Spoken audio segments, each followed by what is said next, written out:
2023 में राष्ट्रपति जी के द्वारा 106 व्यक्तियों को पद्म पुरस्कार दिए जाएंगे।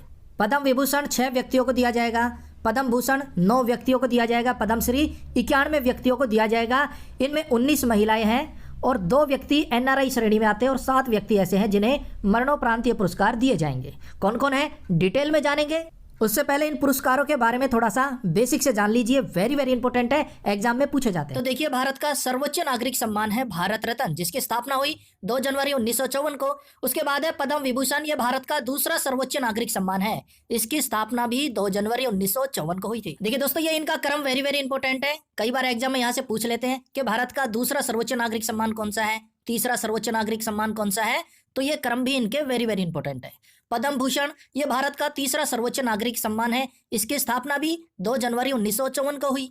उसके बाद बात करते हैं पद्मश्री, ये भारत का चौथा सर्वोच्च नागरिक सम्मान है। इसकी स्थापना भी 2 जनवरी 1954 को हुई। यानी कि ये चारों ही पुरस्कार 2 जनवरी 1954 को स्थापित किए गए। अब इनका क्रम आप जरूर याद रख लेना। सबसे पहला है यानी कि सर्वोच्च नागरिक सम्मान भारत रत्न, फिर है पद्म विभूषण, फिर पद्म भूषण, उसके बाद है पद्मश्री। अब आगे जो भी पॉइंट हम कवर करेंगे ये वेरी इंपॉर्टेंट है दोस्तों। आजकल एग्जाम में सीधे क्वेश्चन ना पूछकर दाएं बाएं से क्वेश्चन पूछते हैं, तो हो सकता है इन पॉइंटों से ही आपको एग्जाम में क्वेश्चन देखने को मिल जाए, तो इन्हें आप बिल्कुल भी इग्नोर ना कीजिएगा। पद्म पुरस्कार एक साल में अधिकतम 120 लोगों को ही दिया जा सकता है।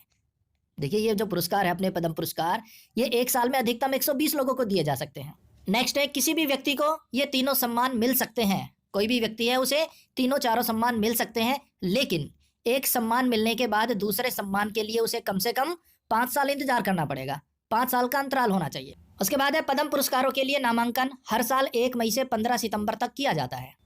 उसके बाद देखिए, 26 जनवरी से ठीक पहले राष्ट्रपति जी के द्वारा इन पुरस्कारों की घोषणा की जाती है। यानी कि 25 की संध्या को राष्ट्रपति जी घोषणा करते हैं कि भाई इन व्यक्तियों को ये पुरस्कार दिए जाएंगे। और देखिए, ये पुरस्कार राष्ट्रपति जी के द्वारा प्रदान किए जाते हैं। मार्च अप्रैल में राष्ट्रपति भवन में आयोजित एक समारोह के दौरान राष्ट्रपति जी ये पुरस्कार प्रदान करते हैं। और देखिए, ये पुरस्कार किसे दिए जाएंगे, इसके लिए बकायदा एक समिति का गठन किया जाता है। ऐसे ही नहीं भाई आ गया, नाम लिखा दिया, पुरस्कार दे दिया, नहीं। इसके लिए एक समिति का गठन किया जाता है और प्रत्येक वर्ष उस समिति का गठन प्रधानमंत्री जी के द्वारा किया जाता है। अब भाई समिति का गठन तो कर दिया, अब देखिए पद्म पुरस्कार समिति के द्वारा की गई सिफारिशें प्रधानमंत्री और राष्ट्रपति जी के समक्ष अनुमोदन के लिए रखी जाती है कि साहब ये लोग हैं, देख लीजिए, इन्हें हमने शॉर्टलिस्ट किया है। अब आप बता दीजिए इनमें से किसे पद्म मिलेगा, किसे पद्मश्री मिलेगा, किसे क्या मिलेगा। और देखिए, पद्म पुरस्कारों में कोई भी नगद राशि नहीं दी जाती है, एक मेडल और एक प्रमाण पत्र दिया जाता है राष्ट्रपति जी के द्वारा। Next question, very important question है भाई। देखिए, पद्म पुरस्कार 1954 में इनकी शुरुआत हुई थी। उसके बाद ये प्रत्येक वर्ष दिए गए हैं, लेकिन 1978 और 79, 1978 और 1979 में ये पुरस्कार नहीं दिए गए। उसके बाद 1993 से 1997 तक भी ये पुरस्कार नहीं। अब बात करते हैं 2023 में किन 106 व्यक्तियों को कौन कौन सा पुरस्कार दिया गया। तो सबसे पहले है पद्म विभूषण। और एक बात बता दूं मेरे भाई, भारत रत्न किसी को भी नहीं दिया गया, पद्म विभूषण 6 व्यक्तियों को दिया गया। कौन कौन है? नंबर 1 पर है उस्ताद जाकिर हुसैन, कला के क्षेत्र में दिया गया, तबला वादक है जबरदस्ती। SS कृष्णा, लोक कार्य के लिए दिया गया। Srinivas Vardhan, science and engineering के लिए दिया गया। मुलायम सिंह यादव को मरणोपरांत दिया गया लोक कार्यों के लिए। 5वें नंबर पर है बालकृष्ण दोषी, मरणोपरांत दिया गया आर्किटेक्चर श्रेणी में। 6ठे नंबर पर है डॉक्टर दिलीप महाबलोनिस, मरणोपरांत दिया गया चिकित्सा के क्षेत्र में। तो भाई ये 6 व्यक्ति हैं जिन्हें पद्म विभूषण दिया गया है। कौन सा? पद्म विभूषण।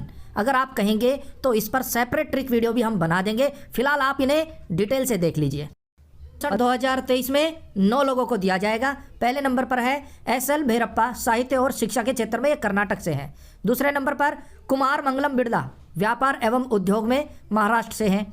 तीसरे नंबर पर दीपक धर, साइंस एंड इंजीनियरिंग में, ये भी महाराष्ट्र से हैं। और देखिए, महाराष्ट्र में सबसे ज़्यादा पद्म पुरस्कार दिए गए हैं। महाराष्ट्र में कुल 12 पद्म पुरस्कार दिए गए हैं।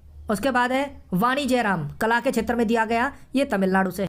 5वें नंबर पर है स्वामी चिन्ना जियर, अध्यात्मवाद के क्षेत्र में दिया गया, ये तेलंगाना से है। और भाई वीडियो हेल्पफुल लगे तो लाइक और शेयर जरूर कर दीजिएगा। अगर आप चैनल पर नए हैं तो सब्सक्राइब कर लीजिएगा। 6ठे नंबर पर है सुमन कल्याणपुर, इन्हें कला के क्षेत्र में दिया गया, महाराष्ट्र से हैं। 7वें नंबर पर कपिल कपूर, साहित्य एवं शिक्षा के क्षेत्र में दिया गया, ये दिल्ली से है। 8वें नंबर पर सुधा मूर्ति, सामाजिक कार्य के लिए दिया गया, ये कर्नाटक से है। 9वें नंबर पर है कमलेश D पटेल, अध्यात्मवाद के क्षेत्र में दिया गया, ये तेलंगाना से है। और भाई पद्मश्री पुरस्कार 91 लोगों को दिया गया। पूरी की पूरी लिस्ट का लिंक आपको डिस्क्रिप्शन में मिल जाएगा, चेकआउट कर सकते हैं या फिर आप गूगल भी कर सकते हैं।